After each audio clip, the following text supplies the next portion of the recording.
ముఖ్యమంత్రి చంద్రబాబు నాయుడు నా నోటికి ప్లాస్టర్ వేసేశారన్నారు మాజీ మంత్రి స్పీకర్ అయ్యన్న పాత్రుడు.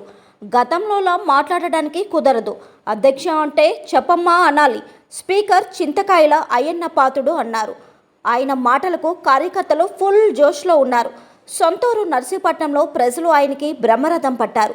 స్పీకర్గా బాధ్యతలు చేపట్టిన తరువాత తొలిసారి నర్సీపట్నం వచ్చిన స్పీకర్ అయ్యన్న పాత్రుడికి ఘన స్వాగతం పలికారు తెలుగుదేశం నాయకులు.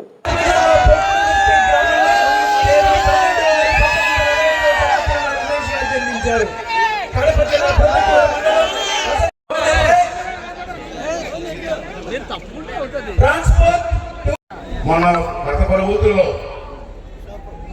ఎందుకు సాఫ్ట్గా మాట్లాడతానంటే నేను కుర్చీలో కూర్చున్నాను. చంద్రబాబు గారు నాకు నోటి క్లాస్ చేశారు.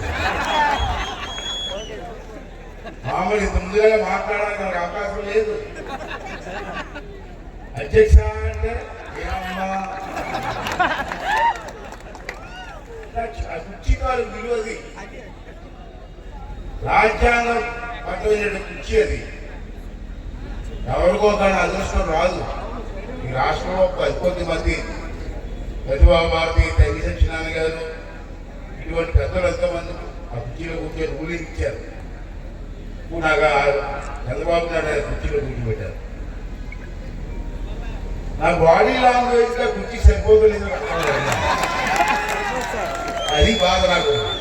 సరే పెద్దలు ఇచ్చారు, నేను అసెంబ్లీలో మాట్లాడుతున్నారు, అది చూసుకుంటారు. నాకు మీరు ఇచ్చింది చంద్రబాబు నాయుడు గారు నాకు ఇచ్చింది పదవి కాదు, బాధ్యత.